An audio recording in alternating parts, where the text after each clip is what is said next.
about my race. We're talking about the fact that I have a sister with special needs. My youngest sister is 16. She's a sophomore in high school, and she has Down syndrome.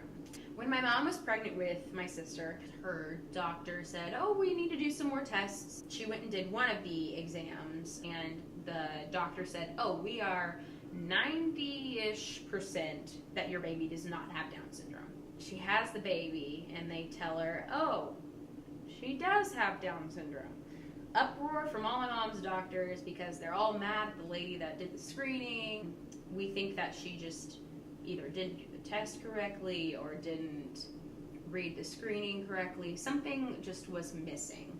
And my mom talks about it now as, oh, it was God intervening, because if I had been told that I was going to have a baby with Down syndrome with possible heart defects and things like that, I was going to worry for the rest of my pregnancy. And my mom is a worrier, and so I can't even imagine what that would have done to her. She came out, and there are pictures of me holding her, just staring at her face like, oh my gosh, you're perfect and beautiful, and I just love you so much, I just want to squeeze you. And I didn't know anything different than that. I began to notice more of the things that she couldn't do because she was growing, but she wasn't growing fast enough. I eventually started asking more questions about, what does Down syndrome mean? I know that they're special, but what happened to them to make them have Down syndrome? And, did they do something wrong? What does it mean? I would sit down with my mom and ask those questions, or just like while we're in the grocery store. And I would get really, really excited to say like, oh my gosh, there's another person with Down syndrome. We should go say hi, like it was a club or something. It became more and more apparent later on that there were like other social things too. She loves being with her typical friends. Typical is like an everyday person, and then special needs is the other group, I suppose. And she, with all of her heart, wants to be typical. She, even to this day, I'll talk to her about the fact that she has Down syndrome, and I'll say, honey, I love your Down syndrome. I love it. It's one of my favorite parts about you because it makes you you. And she's old enough now that she says, I don't, I hate it. I hate that I have my Down syndrome. It makes me sad because I have to eat lunch with my friends that also have Down syndrome. I can't eat lunch with Hannah. And I can't go to class with Chris because I have to go to class with my special ed friends, my friends that also have Down syndrome. And I say, well, do you not like your friends with Down syndrome? And she says, no, Caitlin's one of my best friends. I love Caitlin. But I don't like that I have Down syndrome. And it hurts my heart that she says that because, again, that's one of my favorite parts about her. But then I realized that that's just another part of her being. It doesn't affect her personality at all. She's just as spunky and just as sassy as anyone. It's because she's my sister and she's the biggest diva I know. And there's nothing to be said about that because of her Down syndrome. It's just because of her personality and because of the person that she is. So one of the hardest things that I think ever happened was when I was a senior in high school. There were these boys that were in my show choir with me. I love show choir, and my sister loves show choir, and she's auditioned for it at school, and she didn't get in because the girl can't dance. She didn't get in because she can't hold a tune either. She loves dancing. She's actually a really good dancer, but not actually on beat. Her favorite's the Juju on the beat, or the dab. She loves all of it and would come to all of my events and all of my shows and things like that. And there were these boys that were in show choir with me. I was always nice to them. I didn't have any issues with them. One of them I was actually pretty good friends with. We would hang out sometimes on the weekends, go to shows, and go to dinner with our friends. So I thought they were friends of mine, and I thought that there was nothing to worry about with them. And they would say things to me like, can't wait to see your sister next time, and would smirk at me. And I didn't think anything of it at first, and then it got kind of weird. And they would make comments about when's the next time she's gonna come dance for us? We'd love to see her dance. And then they'd pretend to do one of her dances, and it wasn't bad at first, and then it kept getting worse. And they kept mocking her, just openly. She would come to our events, and she would go up to them and say, "Oh my gosh, you gave a great performance." And they'd say, "How about you dance for us?" And she would dance for them, and they would laugh at her, just in front of her face. And she didn't think anything of it, but they kept doing it and kept talking about her, when she would leave, and would casually use the word retard, which is just not okay. And it broke my heart, because all she has in her heart for anyone is love.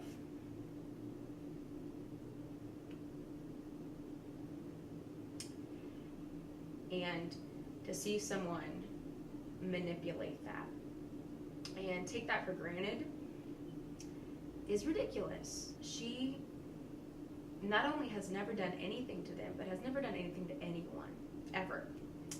And to see them take advantage of her joy that she wanted to give them tore me apart. I would pray for them all the time, like, Lord, please give them happiness. They are obviously unhappy if they can be mean to such a nice person. If they can find hate for such a joyful person, then they obviously have so much going on in their life. Please help them. Oh, help them and help my sister. There was only one time that I ever confronted them about it. They like to make their jokes, and eventually one day I just was like, guys, cut it out. Like, I know what you're doing. You know what you're doing. This isn't funny. This is not okay. No one thinks you're funny. You guys think you're funny, and that's it. I see the way you talk to her. I see the way you joke about her after she walks away. She's so nice to you guys. She tells you how good of performers you are. That should boost your ego and make you feel good, like I know it does. Why are you so mean about it? And they just ignore me and, walk away and move on with their lives like I'm sure they do everyone else. It hurts my heart and it hurts me, but there are people there to support me and people there that do love my sister. And I know that she's always going to be drowned in love, but that's not how everyone is. The best thing about having a sister with special needs is having a sister to begin with. She is one of my best friends, and she always says that we're twins because we both have long dark hair, and she loves musical theater just like I do. And she brings so much joy into everything. One of the things that so many people say is, why are people with Down syndrome always so happy? And I say, you have not seen my sister on a Monday morning. She's terrifying.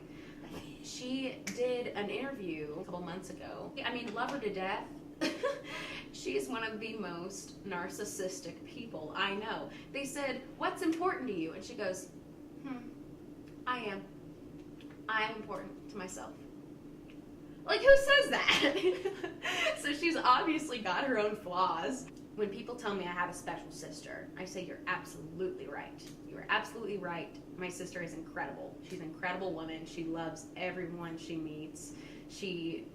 When she greets people, she always gives them a hug and says, I'm a hugger, and squeezes them real tight and makes sure that they know that somebody loves them during that day.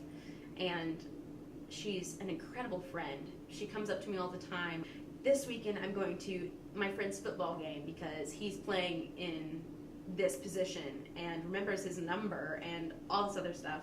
And then the next weekend, I have to go shopping. Will you take me to Target? I need to go get Amber a birthday gift because her birthday's on Thursday. And I'm like, how'd you know that? Well, she told me last year that her birthday is on November 4th. Okay, great, sure, we can go to Target. All the time, pulls up things that she I'll like, or she'll Facebook message them to me because she's better at technology than I am. And so she'll send me, DMs on Instagram and Facebook and Twitter and stuff like that and say, check out this meme. And I'm like, what? So she's so thoughtful and she's kind, talks about Jesus all the time, goes to church, loves being a part of the different organizations there, like her youth group, church choir, that sort of thing. Just loves it so much. She asked my mom to get her like a cross necklace for Christmas because she wanted to show everyone that she's a Christian. It's just those small things that make her special, not special needs. And I think that's the most important part to remember about anyone with special needs, is that they do have special needs. So it's not that they are disabled in any way. They just have specific, very finite needs. Having a sister with special needs makes me a better woman, I think, because I'm more accepting of the basic things that come with my sister, and that makes me apply it to the rest of the world. I know that she needs specific things just like everyone else needs specific things, and I need to be cautious and aware that everyone is going to have their own struggles and have their own problems during the day and in their life, and just like my sister needs help, everyone else does. Thank you so much for joining our discussion. I really enjoyed chatting with you, and I hope that you come back later for other videos. Thanks!